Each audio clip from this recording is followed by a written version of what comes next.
Hello everyone, and today I'm going to show you how to make the inner rectangle text, which is usually used in thumbnails and it's very attractive. So let's get started. First, you want to grab the text tool and you want to press any color. I'm going to do black. And 200 points or smaller, or what size you want. Don't do smaller than 72 points, because then it's pointless doing the thing, and you can choose a font that you would like. So first, what you want to do is click in the middle of the text box and write the text you want to write. Now, as you see, my text is italicized. If you don't want it italicized or want to italicize, you just go in the character thing, which you can find in the window character, and you can choose all of these options. Choose whatever options you want. So after you're done doing this, let's get started with the next step.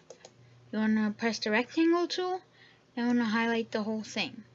Now make sure, like I'm going to do a mistake on purpose here. Look, I made two mistakes in this. First of all, it wasn't proper scaled, and the color should contrast the color of the text so you can see it clearly. So make sure you don't do those mistakes, and if you do those mistakes, press Ctrl Z and it will just disappear. So now I'm actually going to do it with red, and I'm going to do this. And I'm going to try not to make it with mistake. And now you're saying, well, the text is not visible. Well, what you do is you drag this on top of this. Now you have it. Now there's another thing you might say. The text isn't centered. Now if this does work for you, which doesn't work for me for some reason, you can press these two buttons, but for some reason it doesn't work for me. So if you're like me and it doesn't work, you can go up to View, you can go to Show, Smart Guidelines here, and what you can do is you can move it. You see that middle bar? It automatically does it for you. Now I'm just going to align it in the middle, and these smart guidelines should help here. And now it's technically in the middle. So next, what you want to do is select this. Now, selecting this, there's important things to know. First, you can right click, or if you're in Mac, you can press Control click. Now, once you've done that, click on Rasterize Layer. If you don't do this, nothing will work. So make sure you do this step. Now, you want to keep this selected. You want to press Control. And if you're on Mac, if you press Control click, it's just going to bring up the menu I showed you earlier.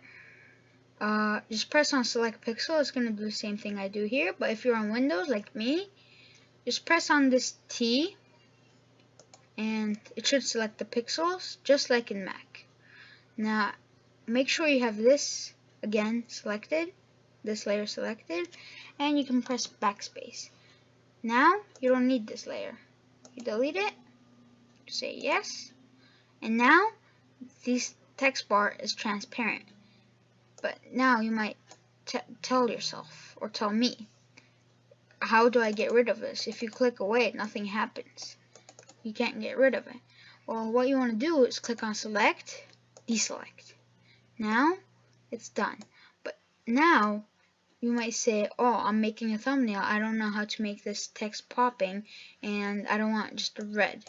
So what you want to do is off this, go here, and double click on it. Now you can do whatever you want. What I basically do for thumbnails is I do gradient overlay, and I choose this gradient.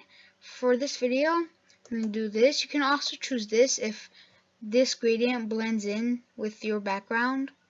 You can choose this one or another one you like that looks good and popping, and you can do these. Now you can do all kind of effects like drop shadows or whatever you want to do. Basically, you can do texture here.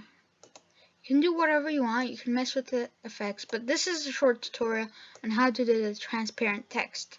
So I hope you enjoy. This is a short tutorial in Photoshop. Bye.